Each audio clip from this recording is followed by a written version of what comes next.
Next up on our street stock, we got a piece of 1-inch tubing, and we've got several sticks of 5/16 solid rod right here. We need to turn this into our safety screen in front of our driver. Let's get busy. So building these safety screens can be a total pain in the posterior if you don't have some kind of plan or a way to go about this. But I've got a way that I've done twice now, this will be my 3rd time, that I think works really well. I'm going to show y'all how I do it. So I've got my tube. This one's already been cut and notched. It is ready to go. And I've got it where it's a good tight fit. And I'm just going to, it doesn't have to be all the way down. But what I'm going to do is I'm going to mark a line. I'm wanting to draw a line all the way across this tube that is exactly in line with how these rods are going to be, so the direction. So I'm going to take that rod, and I've already cut these rods like 17 inches. That's what they've been cut to. But I'm going to take it and lay it up here, and I'm going to find right to the center of the tube, okay? And I'm just going to mark it. All right, so now that's my line. And I'm going to draw this line all the way down through here. Figure out what I'm going to do. I already know I'm going to do my rods on a 4-inch spacing. It's 28 inches across here, and I'm going to go 4 inches in between, and that's going to be 6 rods that are going to go in. But the secret to this, the way that I do it, that to me makes it a little bit easier, is I'm going to take and I'm going to drill a hole through this rod where that I can sit them down into it. And then all I've got to do is bump them up against this top up here to weld them up. And I don't struggle with getting all of the fits exactly right and grinding on the ends of them or having one end up a little bit short and trying to take a welder and fill it in. I just drill holes in this piece because I'm going to weld them up solid in it regardless. And it's worked really well. Let's see how it does on this one. So I made that mark to show me what in line where this would be for the fit up on there. And I'm just going to take my straight edge and lay down through here and run this the length. And just eyeballing it here. I'm going to run my line down through here like that. And then I'm going to go, so this is 28 inches. And I'm going to make me a mark every 4 inches. And that'll give me 6 positions. 16, 12, and 8. And 4. All right, so that's 1, 2, 3, 4, 5, 6. I've got 6 rods. I'm going to drill them out to 5/16. I'm going to set these though with a punch because that drill bit is going to want to walk if I don't. So I'm going to set every one of these as to get my start point. Every one of them. It will. That little 1-inch tube, it's going to run all over it trying to start a drill bit without doing this, y'all. Don't aggravate yourself. Get you some center punches and center punch your spots. Make your life a lot easier.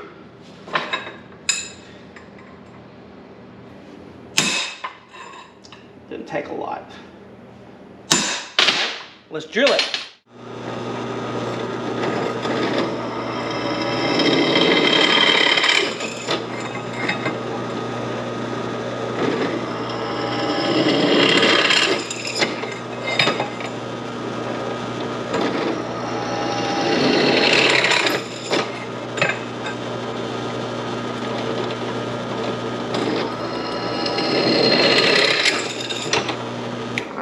Make sure our rod fits.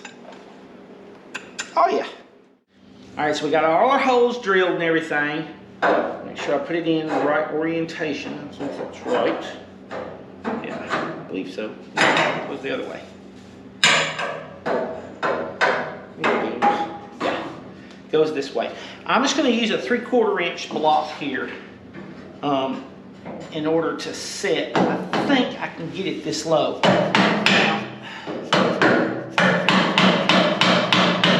Right there, drive you down. Right. Yep. Let me check and see if my rod's that long. Now the question is, why am I putting this 1-inch tube in right here and not just putting them directly on my roll cage right there? And it is a convenience thing.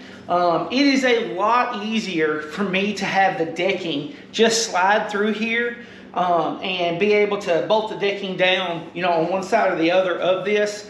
I've had the rods where they went through and I would sit there and have to cut my decking apart and notch around the rods and stuff. And it is a total pain in the posterior for me to do that. It seems like I'm constantly fighting around those rods and everything. So this really is a convenience thing right here. It does probably add a little bit more strength as far as the halo and stuff, but I would say it's so minor that it's irrelevant. As far as the strength of the rods themselves to hold on this tube, just make sure you weld up everything solid. But let's see if my rods are long enough. Oh yeah.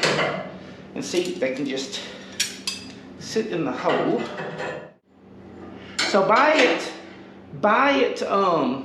being able to drop down in the tube, it gives me like 1 inch of distance, and all I've got to do is get everything set in place and then just pull them up and weld them. It just makes it so much easier to do it like this. So I'm gonna get this level. I think I'm there too. Yep. It doesn't matter to me exactly this distance. I said it's like 3/4 of an inch, but you know, I just want to be able to slide a piece of sheet metal through. That's really all that's about. And then have that separate for it to drop into like that. And yep, I'm happy with that. So I'm gonna set the first one square and get that location here and make sure that I'm square to my tube, and then I'll just measure 4 inches across to mark the spot for the rest of them, and that's how we're going to do this.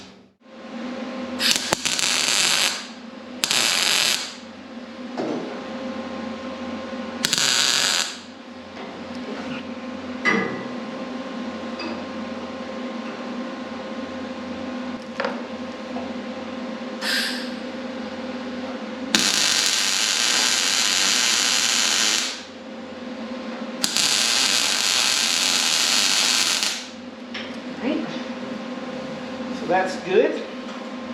Now I'll come back and do all these bottoms too, but now that I got that one, I take a tape measure and go across here, and I don't have to struggle with it. I know what they're going to be.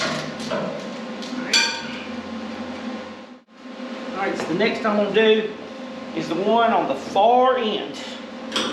We get these two on the outside edges, it's going to make all these in the middle be a lot easier to do. Stick with me and you'll see.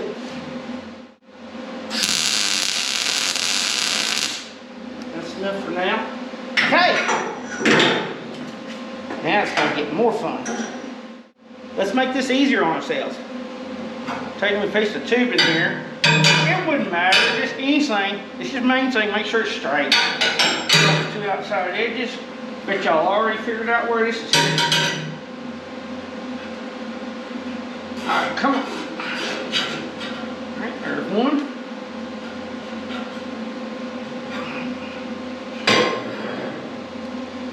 Go ahead and strap you up.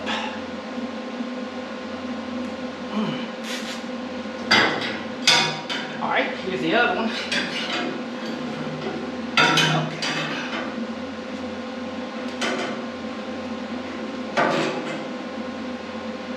Oh yeah.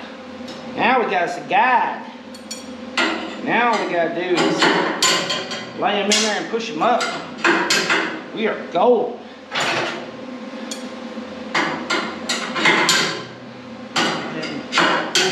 All right. So now that we got that, we can really get busy. Now all we gotta do is push up here.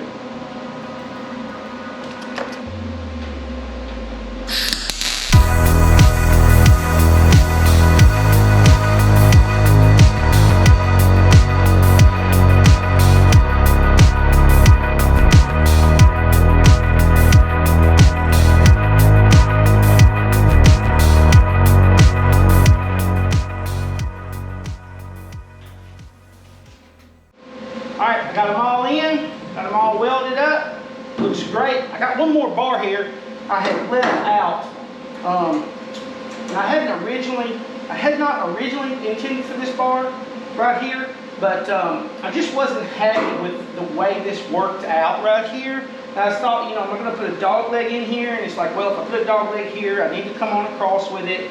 And I kept on looking at it, and I ended up deciding to go with an 1¼ inch tube right here. And what it is I don't want this weak corner right here to somehow get folded over or anything.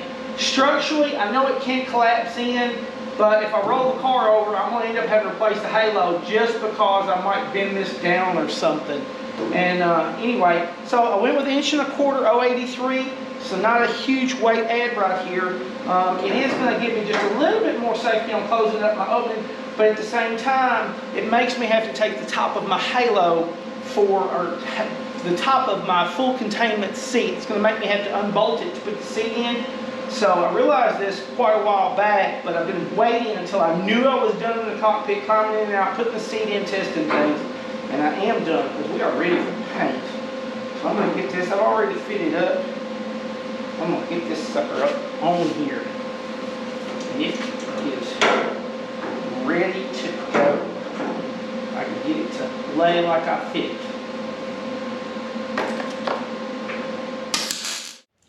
Alright, I think I'm actually ready for paint now. It's a lot of work, y'all. But I enjoyed this part tremendously and everything.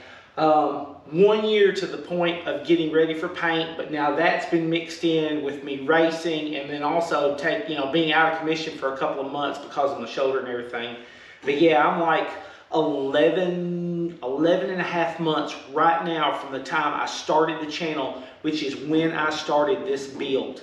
We're at 2,500 subscribers. I am just blown away by that, which means we must be doing something right and hopefully creating content that everybody is enjoying. Some people have asked me about powder coating, and I love powder coat, but it is, I mean, I'm constantly having to fix or weld or grind or something, and man, that stuff is terrible to grind off of a chassis, and I'm not a good enough racer to keep from having to constantly fix things. So anyway, so we're gonna paint it with just oil-based paint, and the color is actually, it's the Ford gray, like a Ford 8N tractor. That's the actual color it is. But that's what the chassis is going to be. And then the outside of the car is going to be all-star sheet metal aluminum. It's going to be orange. It's all orange. Dominator nose is orange. Everything's orange on the outside. And on the shocks, we've got that worked out now. And Mr. J. Neal, I talked to him with BSB. Real nice guy. So anyway, I got set up with his Go Fast program and everything. Haven't ordered the shocks yet, planning on, we're gonna get this thing up and roller and then get the engine in it and get it on the scales. That way I'll be able to give him all that information before I ask for the shocks to be built. Maybe we got a better shot at getting on a good package coming out the gate for some tuning sessions and stuff. So anyway, so that's the full update. This is a really quick one, but just trying to show y'all every piece of this build without skipping over stuff and you not seeing it in the episodes and everything. Appreciate it. See you next time.